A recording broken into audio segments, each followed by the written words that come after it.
welcome back to my channel. So this is a video that I wanted to film for so long. As you can see by the title, this video is going to be me documenting myself and my husband's journey of how we came to live in Australia from the UK. Now, it's actually been 17 years, so these videos are going to be all that's happened in between. We've had a lot of life-changing events happen. We've lived in 3 different states. We are now permanent citizens, and yeah, it's just been such a long journey. So I wanted to document it for the memories, to show our children, and yeah, I'm just really proud of us, and hopefully this video can help somebody too, because I know I enjoy watching people's journeys of how they have moved countries and kind of all the emotions that you go through in between. And yeah, I just thought that I would document our journey. I'll try and add in information and photos where I can. I've also picked my husband's brains as much as I can. But also on that note, obviously what I share today is not going to be relevant to the procedures that are required now. It was 17 years ago, so I'm pretty sure the visa requirements would be different, the visa type we came over would be different, and just Australia in general would be a lot different now than it was 17 years ago. So if you are thinking of doing this journey, please make sure you do your research. So I think the best thing to do would just be to start all the way from the beginning. So back in 2007, myself and Gary, who is now my husband, were living in the UK. We lived there all our lives, not really moved around much. But ever since we kind of got together, we had always talked about the possibility of travel. We went on a lot of holidays and obviously loved the heat, and Australia was always on the radar. And I think we just got to a stage in our life where we kind of thought, well, if we are going to do something like move to Australia or work in Australia, we need to do this before we buy a house or have children. You know, just something that we can do before all those life-changing events. So without thinking too much about it, we kind of thought, let's just put the feelers out, see what happens, what's meant to be will be. So we had a look at a website called Seek.com. Seek is a website that advertises jobs all around the world, and Gary put his resume forward to a few jobs that were available. So also this whole process happened due to Gary's profession. So luckily for us, Gary's profession is one that is greatly needed here in Australia.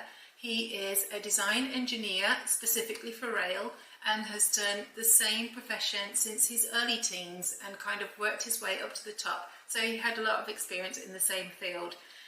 And when he applied for these jobs, the response was absolutely incredible. It all happened so fast, and before we knew it, Gary was being invited for interview. Now, the interview process was absolutely so bizarre. It happened really fast. I believe it was within a day or so of him applying for the job.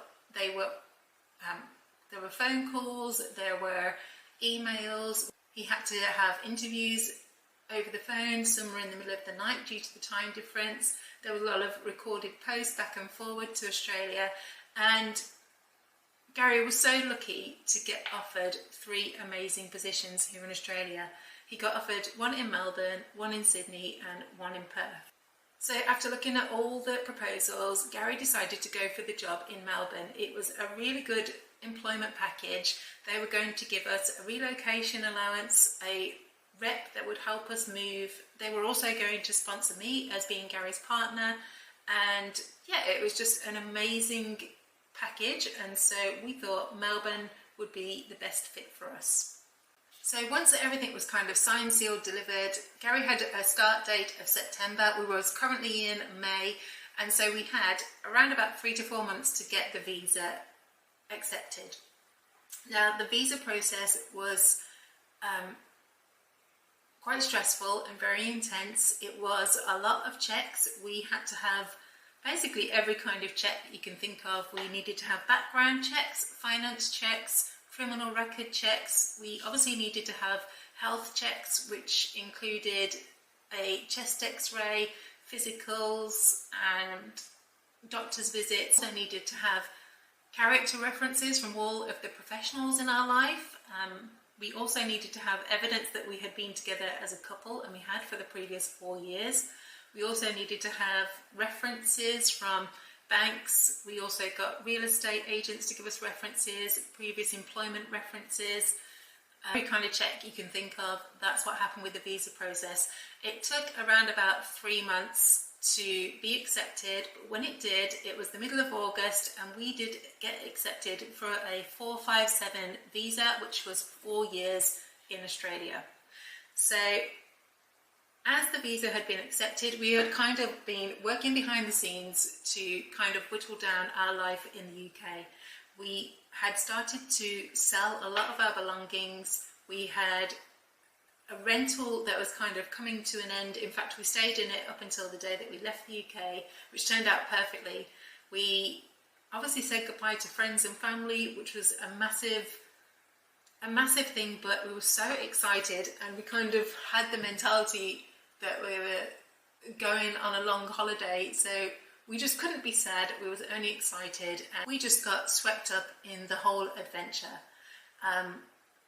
As part of the relocation package, the allowance for us to move allowed a pool of money for us to pay for furniture to be shipped from the UK across to Australia. We also had a budget for temporary accommodation, a car on the other side in Australia, and I'm not sure if flights were included. I think that we actually ended up paying for our own flights. Obviously we only needed one way, and I think they were around about £500 each. I'm pretty sure we flew with Emirates.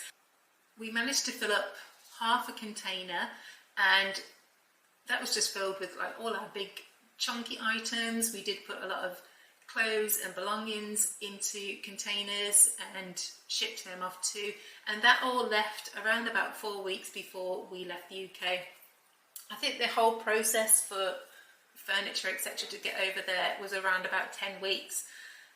So you can kind of imagine we were sitting in our house that felt really empty. We had finished up our jobs, we had given away a lot of belongings, we had sold a lot of items, we had sold our cars, we had closed up any kind of responsibility that we had in the UK.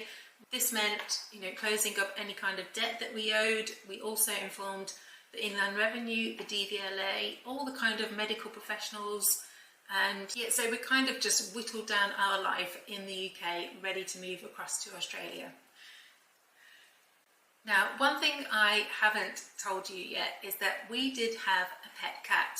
Now, Jojo was a domestic short-haired cat, and he was our baby. He had been with Gary ever since a kitten, and yeah, when it came to the question of was we going to take Jojo, we just didn't think twice about it, and we knew that we wanted to take him. So the employment obviously was not going to pay for Jojo, so we did need to come up for the funds for Jojo ourselves, and we was in a position where we could do that. I do remember it being really, really expensive though. So Jojo needed a lot of requirements. He needed to have a specific crate to go in the cargo of the aeroplane. He also needed to have vaccinations, vet checks. He also needed to have a pet passport. He needed to have a quarantine organised on the other side in Australia. So if you don't know, cats, I'm not sure about other animals, but cats have to do quarantine in Australia for 30 days, or they did in 2007, I could be wrong. We also needed to have a company that would be able to pick Jojo up and deliver him to the quarantine area. And it was just a lot of requirements, but we went through it all, and I do remember the price costing around about £2,000. It was a lot of money, but I'm so glad that we did it. So it came to the last day of leaving. We signed off our rental to the real estate. We had a little bunch of friends and family there to say goodbye. We had a hire car to drive us to the airport. Myself, Gary and Jojo went off to the airport. So once we got to the airport, this is where we needed to take Jojo to be dropped off to the company that was going to ship him across to Australia. I do remember this part being really bizarre. We were kind of in the back area of the airport waiting for a company to come and pick him up, and this van kind of pulled around the corner, and obviously we checked the details and it was all correct, and we kind of had to hand Jojo over to this company and trust that they were going to get Jojo to Australia safely. The flight was absolutely amazing. We flew with Emirates. We had about a 3-hour stay over in Singapore, and obviously the flight is long, but it was absolutely fine. We landed in Melbourne Tullamarine and had to get our visa stamped, go through immigration. We had to go through all the kind of security checks, and I just remember it kind of being easy. And when we came out the other side, there was like that heat that hits you, and we picked up our hire car. We kind of just knew we had made the right decision. So our first port of call was obviously making sure that Jojo had been picked up and was in the correct place. So we had our hire car. We picked up a Melway, which is essentially a road atlas specifically for Melbourne. Found our way to a place called Spotswood. Now Spotswood is a quarantine facility. We saw Jojo, he was absolutely fine. He had a pretty decent size pen. He had all of his belongings. He had food, water, he had areas to get to roam around. The people that were organising this were really attentive to Jojo and kind of just reassured us that he would be okay. The kind of only hard thing with quarantine was the visiting hours. So the visiting hours were really few and far between, and a lot of them were only open in the middle of the week, kind of like random hours in the day. So that made it a little bit hard, but the 30 days did go really fast and Jojo was absolutely fine. Once we kind of knew that Jojo was okay, we made our way to our temporary accommodation, which was a self-contained apartment right in the centre of Melbourne City, about a 10-minute walk from Gary's new job. It was absolutely perfect. I remember us driving through the city and just thinking like, wow, the city is absolutely incredible. The sun was shining, it was really open and spacious, the roads were amazing, there wasn't bright blue sky, everything just seemed really easy. Melbourne City is actually all set out in grids, so it was so easy to kind of navigate our way to this apartment, and I just remember us thinking like, you know, this is the best decision we've ever made, and I'm so glad that we've done it. So we had a couple of days to kind of settle in and find our way around, but we were just so eager to kind of sort out our living arrangements because we knew that Gary's job would be starting soon. So luckily for us, and this is one thing that you can do, is when we were still in the UK, we kind of researched areas that we would like to live. We went on to realestate.com, which is a massive housing listing, and looked at rentals around about 40 minutes from the city. So we kind of stumbled across an area called Santry Lakes. It was a relatively new area. It had houses that were to our taste and really nice and open and clean, and the budget was also really good. So we kind of compiled a list of these houses that were up for rent, and that was one of the first things that we did actually when we came to Australia. We drove to this area and looked at the houses. We wasn't able to have viewings on them, but we did, you know, we could kind of see what they looked like from the outside, and that is one thing that I would say is that the pictures didn't really look like the houses, but the more that we kind of drove around and stayed in the area, we knew that this area would be great for us. It had really good access to the train station, shops, every kind of facility you can think of. It was around about a 35-minute drive into the city, and the pricing for the houses was incredible. So we spent around the next fortnight researching houses, looking for rentals in that area. I had also gotten a job in this time as well. That whole process was great too. I had taken my resume and kind of by word of mouth picked up a bit of a casual data entry job within an office block, which worked perfectly for our time. I think the main thing when you come to a new country is just to make sure that you've got everything with you. I made sure that we had references for every kind of employment. We had bank references, we had rental references, we had character references, and that really became helpful for a lot of reasons whilst I was in Australia. So I think that's a good thing to take with you. The next couple of weeks were spent settling in. We absolutely were loving our life. We loved the city. On the night times we would kind of drive out to Sanctuary Lakes and look around the area. We found a lovely little Chinese restaurant out there, and yeah, the more time that we spent out that way, we knew this was where we wanted to live. So it was a one-story house, which is essentially a bungalow. The price per week was $310, which was absolutely amazing. Obviously, I don't think it would be that price now because it's a really up-and-coming area, so I'm not sure what the price would be now, but yeah, $310, and we were so lucky to get accepted as tenants to move into that rental in about another week's time. Which all worked out really perfectly because when we moved in, Jojo had finished his quarantine, our container arrived with all our items, and yeah, everything was just really starting to feel like home. Jojo settled in amazingly. He loved the heat, he loved the houses. One thing in Australia is that cats aren't allowed to roam outside. It might be different in different states, but I'm pretty sure it's a general rule. So there was kind of like that to get used to, but because the house was really open and spacious, he just loved roaming around the house.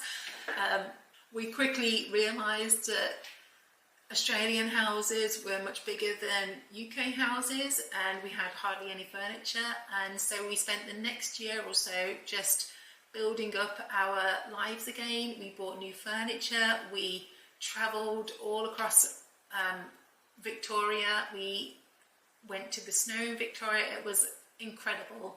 We had the time of our life. So life in Melbourne was absolutely great. We were loving life. Gary was enjoying his job. We got out at the weekends to see the sights. I had also gotten another job in a childcare centre, which was about 10 minutes from our new house. We had a really good system with the city where Gary would drive to the station and use the train to get into the city. And yeah, everything was good. I think the only kind of thing that let Melbourne down was the weather.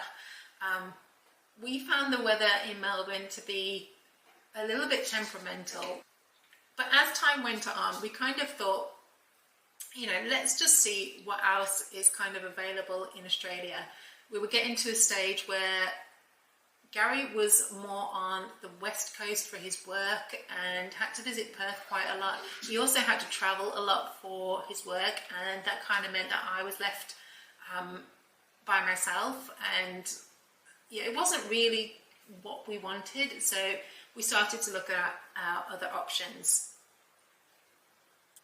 So luckily for us, Gary had visited Perth a lot for his job, and he said to me, you know, Perth is amazing, you would absolutely love it. What about if we tried to move over there? Now, Perth is the opposite side of Australia, so Melbourne is on the east and Perth is on the west. And, you know, a plane ride there would take you between 4 and 5 hours. And yeah, it just seemed like such a massive move, but we was in a position where we could visit Perth on a weekend. And just from that visit, we absolutely loved it and decided that this would be our next major move. So fortunately for us, we was able to visit Perth a couple of weekends, and yeah, the more time that we spent there, we knew that Perth was more suited to us. It was very beachy, it was very warm. We was able to secure a rental. Gary's company was able to transfer him over there and then also give us a relocation package again, where we was able to pack up our items and ship them across to Perth. We had the rental that we was currently living in coming to an end, And so yeah, we decided to make the move to Perth. So I think I'm going to leave the video there, guys. If you have any questions, please don't hesitate to ask in the comments and I will do my best to answer them. Please stay around for the next video. I am planning on filming our Perth journey. We actually drove across to Perth. Myself, Gary and Jojo the cat all went in our car across the Nullarbor Desert to our new house in Perth, which was such an adventure. It actually took us 3 days of driving, and so I'm really excited to share that journey with you too. So we actually lived in Perth for 8 years, and then now we have lived in Queensland for a further 8 years. So I'm excited to share all these journeys with you guys. So I hope that you enjoyed, and I'll see you again soon for another video.